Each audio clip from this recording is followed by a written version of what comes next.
And greetings from Three Trees Rose Farm, about 10 miles east of Everett. And good to have you on board for those of you that are joining us live and for those of you who will be joining later. We're going to go through some questions and answers about what goes into getting our live stream to happen on Sunday mornings. And I'll also open it up for some live questions as well. So we'll do that in just a couple minutes, the live questions. I will start off by saying my internet connection is sometimes a little iffy. So if things stutter or drop for just a moment, hang in there. Hopefully it'll all resume. So what are we up to in this particular presentation? Well, we're going to go through some questions first that were submitted previously or asked previously. We'll talk a little bit about what goes into producing one of our Sunday morning transmissions, if you will. I'll open it up for live questions, and then I will save the sort of nerdier, more technical stuff toward the end. So, the humans can watch the first part and get all they want out of it, and then the nerds can sort of hang in to the end and get the meat out of the technical stuff, and we'll see how it goes from there. Okay, so first the submitted questions, and the first one's going to be a little bit confusing. Why can't we see Leandra? Well, you're thinking to yourself, gee, Dave, we just saw Leandra last week. So, and the week before that, why are we asking that question? Well, up to just a couple weeks ago, that was often asked. Why can't we see Leandra? And the tricky part is we have one camera, and getting the camera to point at, say, Nate or the elder, and then switch to point at Leandra is kind of a clumsy movement.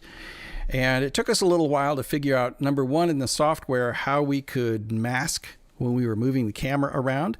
And number two, we wanted to be able to have lyrics on the screen at the same time as Leandra was on the screen. And I had to figure out sort of how do I squeeze the image and push it over to one side and get it to show up. So that was one of the questions that came up quite early, was why can't we see Leandra? And we have fixed that. Another question that comes up, is the service really live? Yes. We really do it live. There's an awful lot of sort of the mega churches out there that are putting together these tremendously polished, entertaining presentations days ahead of time. And in speaking with Nate, he really wants to worship with the church. So we are live. And if the internet goes down, you're going to lose us. If we have a technical difficulty, you could lose us. If something goes sideways, you could lose us. But we're live, and we're all worshiping together. Are the services at the church? The answer is yes. We did do a couple of services outside the church when there was some question about gathering on the premises there. But we have been, the last few weeks, the services have been at the church. And if you look closely, you can see things like the screens on the stage are back there, and of course the piano. So yes, we're doing those at the church. How long will we continue using YouTube to stream videos? And this is really about after we start phasing back in and we start having services again, will we continue to have some sort of live stream service? And the answer is, we're trying to decide.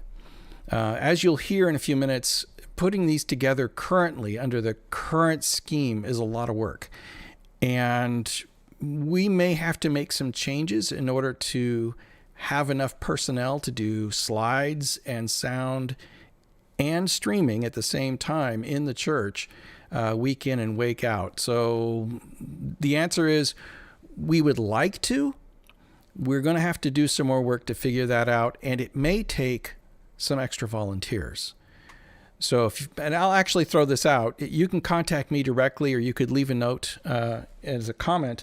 But if you would like to be part of that team and you're not already taxed. So this is part of the thing, is I don't want to grab somebody from another service and steal them.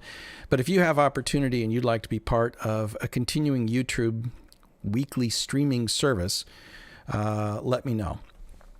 Who attends the service? And this is in person. So, people are wondering who's actually in the building when we do this. And it's just a couple of people. And I'm going to call out a couple here in particular. Of course, Nate's there. to do the preaching. Elder de jour, so we bring in an elder, or Austin was there, for example, last week as the pastoral intern, and so we have those folks are in there, and Leandra's in there to play the piano. I'm in there to help run the system, and there's one more person who is critical to getting this stuff to happen. That's Drew Hitchcock. He's the person who's running the camera and doing a lot of the video switching. So he's there. But that's it. Otherwise, we're just counting on everyone who's remote attending via YouTube and worshiping all together. Where did the equipment come from? Well, the equipment we're using is, as my daddy used to say, it's duct tape and baling wire. It's a lot of stuff that I've collected over the years. Some of it's 25 years old, and some of it is the churches. So we have, for example, where a lot of the audio equipment is what we use on Sunday mornings when we're normally gathering. But there's an awful lot of weird, like I got a little mixer and some other adapters and my camera and some other stuff, and that's how we're making it happen right now. We started out using Facebook and we switched to YouTube, and some folks wanted to know, why did we switch over to using YouTube rather than using Facebook? Well, it's in part access. It's a lot easier for people to get access to watch us on YouTube. They don't have to have a Facebook account, and they don't have to go through special hoops to get in and watch it. They can just watch it. They can be anonymous. It doesn't matter. We have the potential of higher quality on YouTube, which, as we've done more and more work, particularly with the high quality of the internet connection at the church, we've increased the quality of the stream. So, it's not something I would expect most people to notice. But if you look at our stream from, say, 2 or 3 weeks ago, and you look at the stream from last Sunday, the fluid motion of the video and the clarity of the video is getting better and better. We're learning how to make those things happen, and that's kind of a cool thing. The next phase of this presentation is, how do we actually produce what goes on? And it takes quite a few folks in order to try to get everything together. So the first part, Nate and Leandra have to assemble all the content. And, Nate does a tremendous job of deciding how the service is going to run, what we need to be doing, what's the order of the worship, how does it all come together, how does it flow. Leandra adds in all her music, and all that content goes to Rena. And Rena has a guide she got from Steve Harden on what's our look and feel like? What are our colors like? How do we have a consistent presentation for the church, regardless of whether it's on a web page or it's in a bulletin or it's in our video work? And Rena takes all the content and Steve's input for formatting, puts it all together, and she creates all the slides. So all those slides that you see on Sunday morning, she's done all that work. She's made sure that the fonts are right and the indentations are right. Those places where, like, Leandra has to show up on the side, she makes sure there's enough room there and it's always consistent. And so she does a tremendous job. Prior to it ever getting to me to start working on, she and Nate and Leandra do all this work. And then it comes to me, and she delivers to me PowerPoint slides, which are great because PowerPoint slides can scale to different sizes. And I go through a conversion set where I take all the PowerPoint slides and I turn them into, each one is its own individual image. And I take all of those, and those end up getting loaded into the video transmission software. And so I load those all up one at a time. There's places where during the service you get to see Nate, and it has his name on the bottom of the screen. I have to make sure those things go in there. Each week we have a different elder, so I have to make new, what's called lower thirds, which is their little title bar on the bottom. I have to make new ones of those. And I end up with usually like somewhere around 90 different scenes that have to be programmed ahead of time so that everything flows. and we get those really smooth fades and everything moves back and forth. Getting the person so they show up on the side of the picture is a little tricky, but I've got that down pretty well. The trickiest part is when we switch from, say, Nate is speaking, and then we have to switch to Leandra. If you watch really closely, when the music starts, the slide comes up, and you don't see anyone at first. It's just the slide with the music, and you can start singing. Thank you. While that's going on, Drew Hitchcock in the background is repointing our camera, getting it refocused and aligned, usually within the first stanza. And he's like, boom, he's right there. And then we can go to what is nearly the same slide, but it has the person, Leandra in that case, in the side. And it does a really nice little fade, and she appears.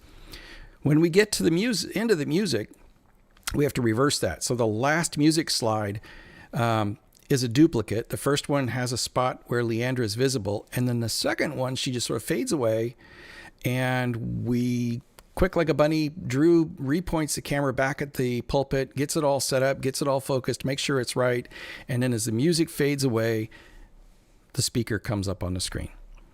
So it's an interesting little ballet that has to happen in order to give you those side shots, because we only have one camera, and we have to kind of do a little dance.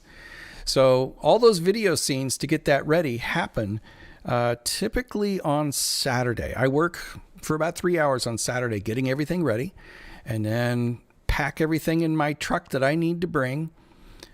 And then on Sunday morning, we all show up early, and everybody helps. So, I mean, Nate's there pulling stuff out of my truck, and so is Drew, and we're getting everything set up. I got to tell you, Drew's amazing. He gets all the camera out and it connected, and the computer's all hooked up, and we're getting everything ready to go. We drag out the sound cart that normally sits in the back of the room on a typical Sunday morning. We drag that out and bring it up front so that we can capture Nate's headset microphone and the other microphones, such as a piano and Leandra's, and we feed that all into a computer that actually does the broadcast. And this evening, I'm actually messing around here because this software I'm using for this is the software we use on Sunday mornings.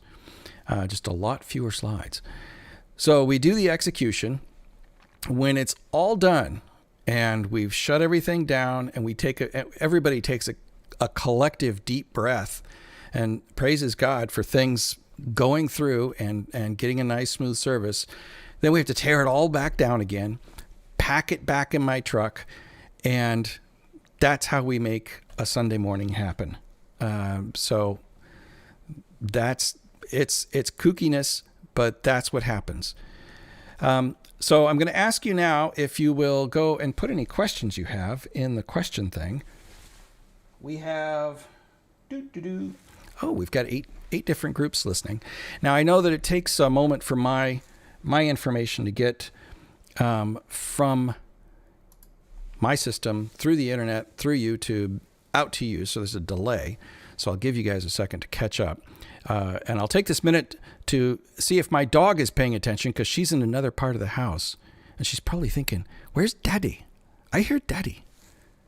Betta, where's Daddy? Okay, that's enough trouble for Bet. We'll see what other questions might come up as this is going on, and I can see that it's still trying to catch up with me. I should have actually had you start putting in the questions early so that they'd all start piling up. Because if we don't get to questions soon, I will probably move over to the nerd questions that have been coming in from various nerds in the church, both from the sound crew and the projection crew and others, because I know they have questions about the technical side of things and how it all comes together. And I think I'll just go ahead and start that. And you go ahead and if you have other questions you want to present, go ahead and put them in. I'm looking over on the side here because that's where I have my laptop so I can watch for questions to pop up. So, having said all of that, let's go to the nerd questions. and I'll come back if there's any others in the stream. Folks have asked, hey, the image from the camera looks pretty doggone good. What kind of camera is that? It's not a movie camera. That's part of why it's kind of tricky to get it to do what we want it to do. It's actually a Nikon digital SLR. And the resulting image looks great as long as you don't move the camera. When you start moving the camera around, it doesn't do it gracefully. So I just leave it where it's at. We get the shot. We don't show movement, and the resulting image looks real nice. So that works great. I will mention one thing that isn't listed here. People have asked about lighting, and could we do something about the lighting? Because sometimes there's a bit of a shadow around the eyes. In the industry, they call that raccoon eyes. And we're probably not going to try to address that. Right now, we're just using the lights that are in the gym, and we'll probably just continue to use the lights in the gym. And if we try to add some lights, they won't be quite the same color of white. And that could cause some really interesting challenges with the camera. So we'll just leave that alone. What about the lens and what about the settings? Well, we could get real nerdy about this. It's I won't go real deep into it. It's a zoom lens. It's I think it's 70 to 200. It's made by a company called Tamron. The nice thing about it is it has a very large aperture, so it can gather a lot of light. So this is one of the reasons why we can use the lights in the gym. That lens opens up to 2.8 aperture and just sucks light in. It's just great. As far as the other settings, we're running. I have on purpose the shutter speed is at a 60th of a second. The 60th of a second gives us a nice motion without any heavy stutter on the digital, which is good. The crazy part is our ISO. Our ISO, which is how sensitive have we set the sensor in the camera to light, is very high. It's 3200, and yet it looks fine. It looks fine while we're doing the transmission. So yeah, not gonna worry about it. How do we do the video switching? We're using a piece of software. There's not a hardware switcher involved at all. We're just using a piece of software called OBS. It's free. We're actually running it in real time, and it works pretty well. Got questions.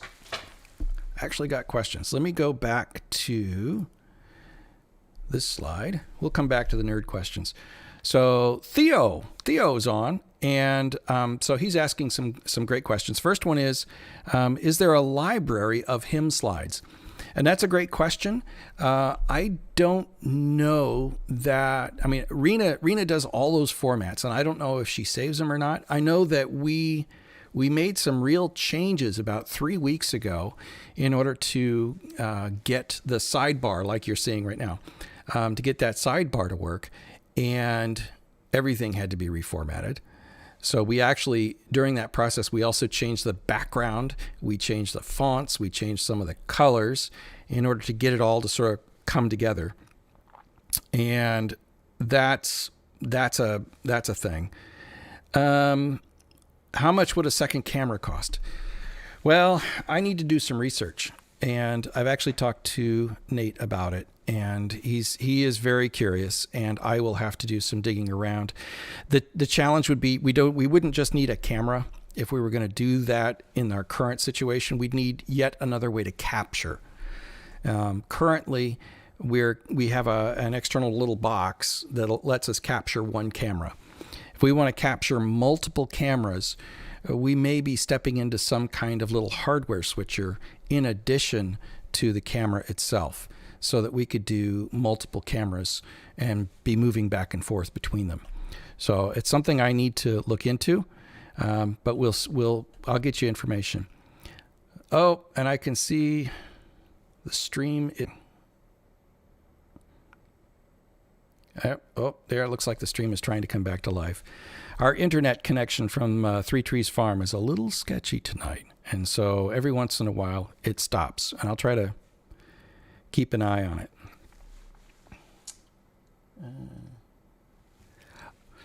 Okay, there's another question, and it's how do we make the open and close slides?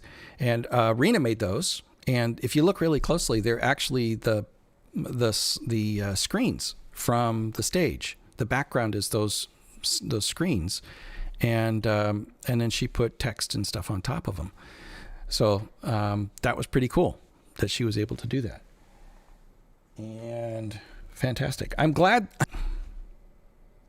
Man, there it goes again. Well, it looks like the internet's really having problems from the farm. I'm glad that it works better on Sunday mornings from the church. Let's go ahead, see if we can get through some of the nerd questions. And then if you have other questions, you can either leave them as comments